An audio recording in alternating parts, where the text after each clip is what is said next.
Hello，大家好。雖然咧已經係結局咗一個星期啦，但係咧我都好希望能夠為呢一部15集嘅電視劇《麻甩媽咪》留低我嘅另外一份嘅觀後感，雖遲但到。麻甩媽咪促使觀眾去睇呢部劇嘅原因可能有好多，可能係9點半你唔想睇 TVB 啦，可能係見到黃德斌同埋余香凝呢個 cast 你想捧場啦，亦都可能係好似我嘅老友咁樣無意中睇到一啲片段或者係預告我唔知佢啦，就有興趣，跟住就話想睇啦。無論係點樣，開咗頭嘅觀眾咧，一般都會覺得唔錯喎，值得追喎，咁跟住就會追落去㗎啦。我見過幾個都係咁，尤其係我自己最中意係第1到第3集呢一個節奏我已經講過好多次啦。睇完15集之後依然堅持呢個觀點，就係佢開頭嘅節奏係最穩嘅，不隨不疾，到咗後面呢就唔係好疾啦，剩翻隨啫。戲名叫做麻甩媽咪啦，英文名就叫做 Uncle Mom 定 Uncle Mom 有時我會覺得好似有少少抽大叔的愛嘅水咁樣。大叔媽咪呢個名其實都 OK 不過我諗導演一定會棄用呢個名，因為太過粗俗啦。本身以為呢部劇係講鬼上身啦，好似老友鬼鬼咁樣嗰啲戲啦，即係呢成為咗一個靈體之後，上咗身之後佢有一個叫做異能啦，跟住佢就會伸張正義啦。點知原來係家庭倫理劇，係一部關於告別啦、和解啦，同埋揾到自己嘅心靈雞湯嚟嘅。心靈雞湯絕對唔係一個貶義詞，係一個褒義嚟嘅。可以喺一個咁慢嘅節奏裏邊呢，依然留得住觀眾，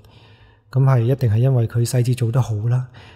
劇情嘅一個衝突咧安排得好啦，同埋演員呢亦都演得幾好嘅。如果呢部劇按照一般嘅套路嚟寫嘅話呢，其實我都寫得出啦。一個大叔上咗人哋身，跟住用呢個大叔獨有嘅麻甩嘅性格同埋佢嘅一啲做法，解決咗小朋友嘅一啲教育嘅問題啦，教訓咗佢嘅黐線奶奶啦，或者又見翻自己初戀情人啦，跟住又發現咗啲咩老公嘅大陰謀啦，跟住就拯救咗自己嘅家庭啦，諸如此類啦。最後尾就係拯救咗地球，跟住落到重生嘅機會。不過 no， 呢部劇唔係咁嘅呢部劇好快就喺第3集啫。呢個主角口水法就已經係佢個遺體已經火化咗啦，佢就上咗去晴晴嘅身，只能夠做呢個大肚婆嘅晴晴啦。但係佢咧又自私咁唔想俾人擺布幾乎想落仔。到後面啦，佢逼不得已B 在人在 B 亡人亡，同埋俾阿晴晴困佢，以為生咗 B 可以做翻自己，點知發現呢一切都只不過係佢嘅。呢個口水法嘅一個心路歷程咧，或者佢嘅經歷係有一個比較完整嘅過程，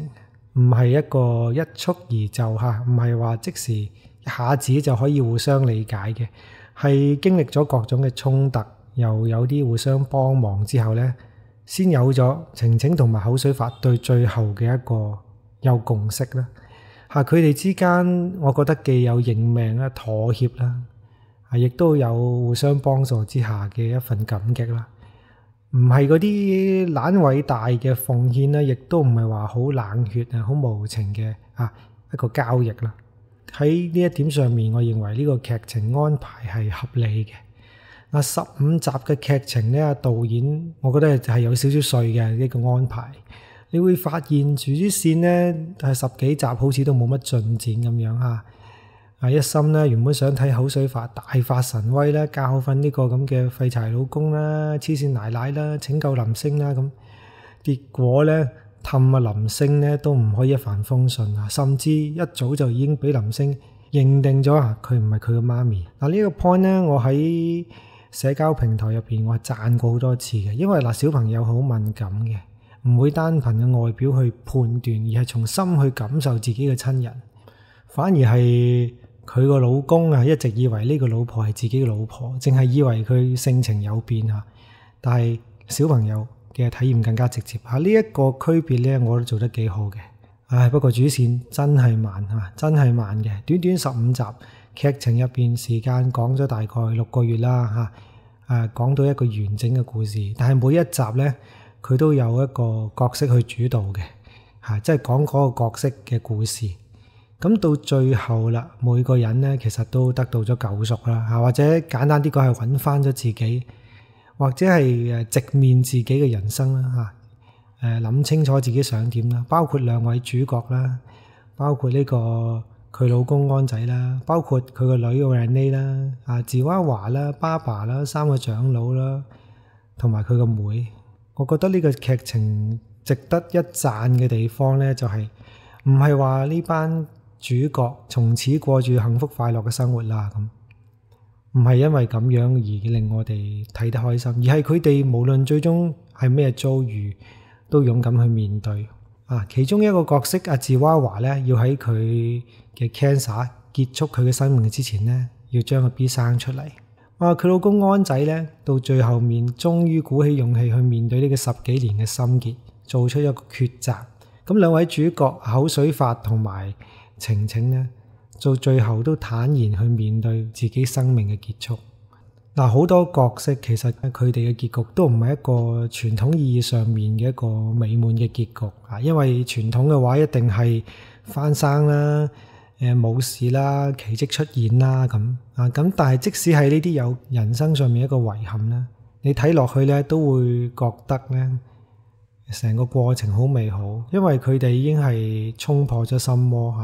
解開咗心結。每當見到一個角色係咁樣蛻變嘅時候呢，你都係最忍唔住眼淚嘅時候。麻甩媽咪嘅劇情呢，其實都包含咗一啲喺其他嘅劇集裏邊難以見到嗰啲意識形態啦。比如話陳子峰飾演嘅呢個爸爸點都好啦，呢個角色同埋佢嘅演出喺成部劇入邊最令我覺得驚喜，同埋佢嘅演出係意外咁好。呢啲算係有爭議性嘅角色呢，一旦個尺度把握得唔好嘅話呢，或者過咗龍呢，一定會惹嚟惡評嘅。但係陳子峰今次做得啱啱好，恰到好處4個字。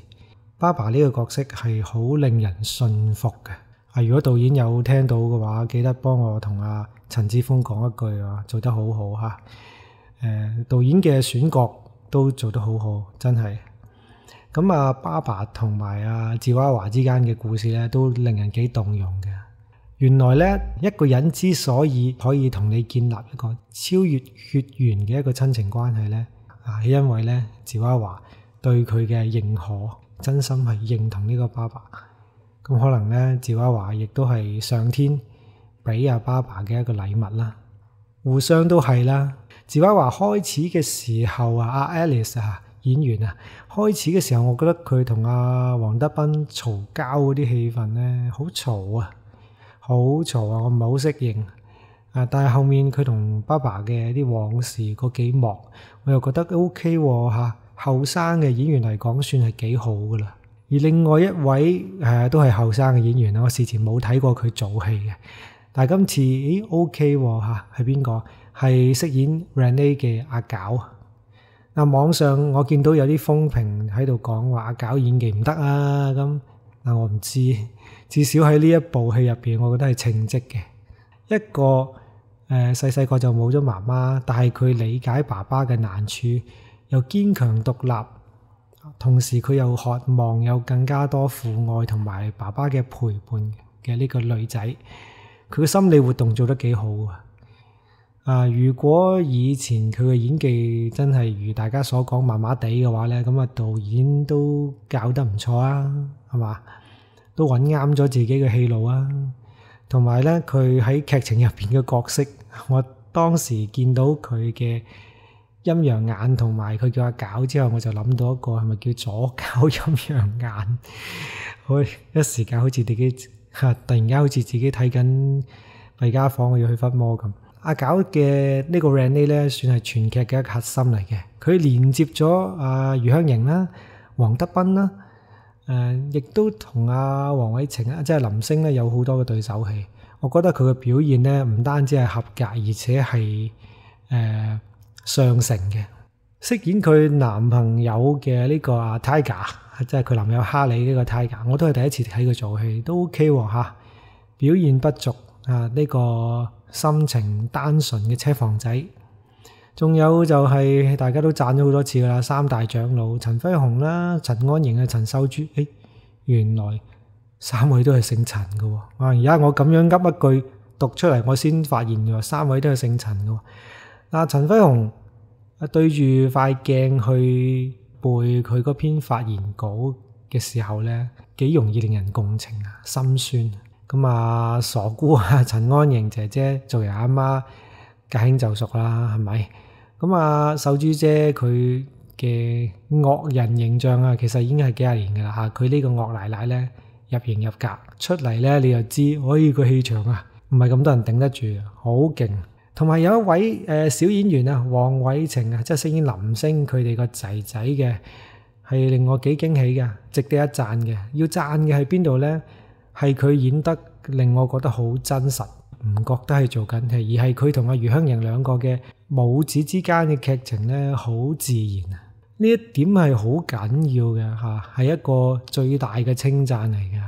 嚇，唔係話你可以做到一啲好誇張啊、開心啊嗰啲表情啊，咁啊叫演技好喎。你要喺一個不着痕跡、平平淡淡咁樣就俾人睇到，哇！你係做緊戲啊？咦，我以為你真係發生緊、經歷緊呢啲嘢添咁。哇！呢下先係犀利。黃偉晴小朋友好嘢，同埋佢個同學，佢個同學仔都好搞笑，老人精咁啊！哇，真係好開心啊！見佢哋打牌嗰啲啊，同埋傾電話啊，成嗰啲，我全部都好搞笑啊！講翻兩位主角啦，黃德斌就唔需要我嚟稱讚啦。自從燈草和尚開始，到後面咧真正認識佢，真係認識佢係睇真情入邊嘅越南啦。後面火舞黃沙啦，嗰個外強中乾嘅攞到最佳男配角啦。同埋一個我覺得佢係佢內心戲嘅巔峰嘅，係天與地入邊嘅 Ronnie 啦。嗰時開始我覺得佢做內心戲真係好強大。有啲後生啲嘅觀眾話佢俾大台定咗型啊咁，其實我係唔同意嘅。係佢喺大台做嘅好多戲啊，其實都係即係百變噶啦。你冇翻咁多嘅一啲唔同角色嘅歷練呢，其實係唔會有今日嘅黃德斌噶嘛。佢之前硬漢啊做過啦，外強中乾做過啦，英勇嘅差佬做過啦，劊子手啦嚇，同埋嗰啲好錫個妹啦，愛回家啦嚇，仲有啲變態殺手啦，黑社會大佬啦，咁乜鬼嘢都做過啦。咁喺 Viu 呢幾部劇入邊咧，最大突破應該係大叔的愛冇錯嘅嚇，但係一個令佢有一個唔同嘅風評，同埋係發現咗更加多可能性嘅。女主角阿晴晴余香凝啊，嗱我比較中意咧晴晴做翻晴晴嘅時候嗰個形態啊，即係唔係話口水法形態，而係真正嘅晴晴形態。佢嗰時好多嗰啲心理活動啊、表情啊、糾結啊、肉緊啊、傷心啊、諸如此類開心啊嗰啲，全部都好好啊！如果白日之下舊年你唔可以令你信服嘅話咧，我相信你睇完麻甩媽咪之後會對佢嘅評價會有改善啦。不過係集中係要睇佢自己晴晴本尊嗰個形態，而唔係口水法嗰個麻甩形態。佢演翻晴晴呢下嘢咧更加正。唯一咧我就覺得呢個角色真係好鬼煩啊，好似呢個世界冇咗佢唔得咁，煩咗你10幾集。不過按照人設嘅話咧，佢一路以嚟咧，因為佢老公又妥協啦奶奶又喺度霸凌啦佢又要睇住個細路管教嘅所有嘢啦，所有嘢都係一腳踢，咁都合理嘅所以咧佢就算自己變咗靈體都好難放手呢個喺劇情上面係符合邏輯嘅。喺我而家錄緊音嘅呢一個 moment 咧，我嘅好朋友阿丁丁姐姐同我講話，最後幾集咧，哇睇到佢喊喎，包括阿芝娃娃嘅 BB 真係出到世喎，哇咁，仲有爸爸呢個角色真係幾討好喎，而且爸爸嘅角色嘅女裝係唔會覺得反感喎，係好自然咁接受咗嘅喎，好中意陳子峰呢個角色喎，我樣樣都同意。基本上好多女性朋友同我睇呢一部劇嘅感想咧，都好類似，咁好難得啦。我覺得係陳子峰呢個選角啦，要讚下導演啦，選角選得好啦嚇。咁調教方面唔知有冇調教過啦。講咗咁耐啦，好多都係一啲發自內心嘅感受，咁但係都要推薦一下。如果你冇睇嘅話呢，如果有機會有時間，我都推薦你睇下呢一部麻甩媽咪，或者睇完之後呢，會令你有少少啟發嘅。大結局最後一個鏡頭嘅時候呢，我見到兩位主角口水發啦，晴晴呢喺個對住個海呢喺度唱無盡空虛咁，但係我嗰時因為見到黃德斌我就腦補咗佢哋會唔會係唱如果命運能選擇，咪住先，如果唱呢首嘅話，咁咪變咗三名，係咪？最後啦，要多謝導演喺社交平台嗰度一路同我哋交流啦嚇。導演係萬婉晴啊，我我驚讀錯佢個名，特登去查咗字典啦。原本呢個字係應該讀圓嘅，正音係圓嘅，係第四聲嘅。咁當然我哋連埋嚟讀嗰時就會變成第二聲啦。萬婉晴啊，多謝萬婉晴導演，同埋多謝編審監製阿羅韻儀，多謝你哋同埋台前幕後嘅工作人員啦、演員啦，可以俾到一部能夠令我哋一路睇一路喊完之後又有所啟發嘅戲。如果你哋以後仲有戲出嘅話呢，我一定支持，我話嘅。OK， 今日就講到呢度，多謝你哋嘅收聽，係咁先，拜拜。